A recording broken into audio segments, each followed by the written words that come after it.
આખરે રામ મંદિરના નિર્માણમાં એવું તે શું મળ્યું જેની ચર્ચા ખૂબ જ થઈ રહી છે અને જ્યારે નાસાના વૈજ્ઞાનિકોને આ બાબતોની જાણ થઈ તો તેઓ પણ આશ્ચર્યચકિત થઈ ગયા હતા। મિત્રો, લાંબા સંઘર્ષ અને આંદોલન બાદ આખરે અયોધ્યામાં મર્યાદા પુરુષોત્તમ ભગવાન શ્રી રામનું ભવ્ય મંદિર બનાવવામાં આવી રહ્યું છે।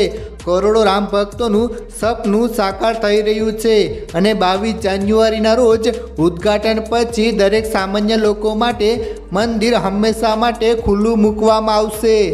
પરંતુ મિત્રો, આજે આપણે વાત કરીશું કે જ્યારે રામ મંદિરનું નિર્માણ થઈ રહ્યું હતું ત્યારે ખોદકામ દરમિયાન અંદરથી એવું તે શું મળ્યું હતું કે તે જોઈને વૈજ્ઞાનિકો પણ હેરાન થઈ ગયા હતા।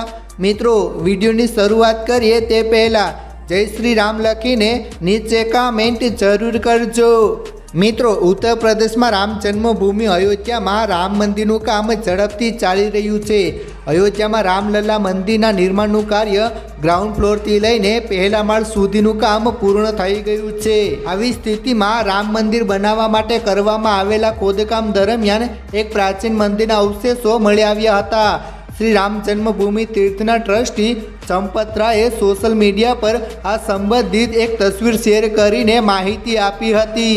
મળી આવેલા પ્રાચીન મંદિરના અવશેષો એક મ્યુઝિયમમાં રાખવામાં આવશે। મિત્રો, હાલમાં એવો અંદાજો લગાડવામાં આવી રહ્યો છે કે રામલલ્લાના મંદિરમાં નિર્માણ માટે પાયાના ખોદકામ દરમિયાન એક પ્રાચીન મંદિરની મૂર્તિઓ અને અવશેષો મળી આવ્યા હતા। તમને જણાવી દઈએ કે આ પહેલાં પણ રામ મંદિર માટે કરવામાં આવેલ ખોદકામ દરમિયાન શિલ્પો અને મંદિરના અવશેષો મળી આવ્યા હતા।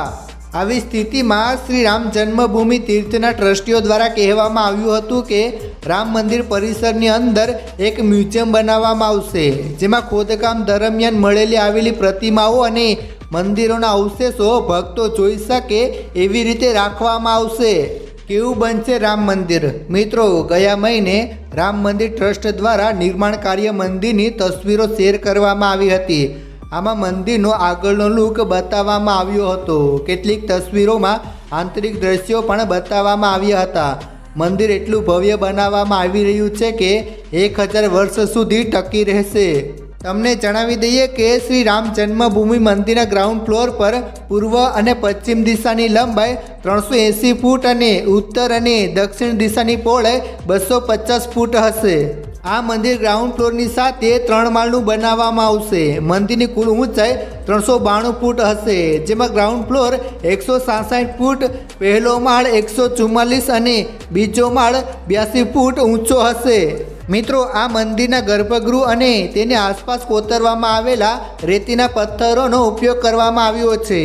આ માટે લગભગ 4.70 લાખ ઘનફૂટ કોતરેલા પથ્થરો મંગાવવામાં આવ્યા હતા। સાથે જ મંદિરના પટાંગણમાં કુલ 8 એકર જમીનમાં લંબચોરસ 2 માળની દિવાલ પણ બનાવવામાં આવી રહી છે।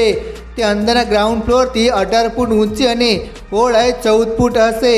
જન્મભૂમિ સંકુલમાં રામકથા કુંજની પણ સ્થાપના કરવામાં આવશે।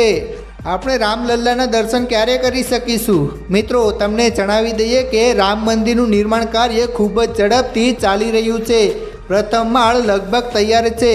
મૂર્તિની સ્થાપના થયા બાદ 22 જાન્યુઆરી 2024ના રોજ વડાપ્રધાન નરેન્દ્ર મોદી દ્વારા તેનું ઉદ્ઘાટન કરવામાં આવશે। આ પછી તમામ જનતા માટે આ મંદિર હંમેશા માટે ખુલ્લું મૂકવામાં આવશે અને આપણે બધા રામલલ્લાના દર્શન કરી શકીશું। મિત્રો, શું તમે આ મંદિરના દર્શન કરવા માટે તૈયાર છો?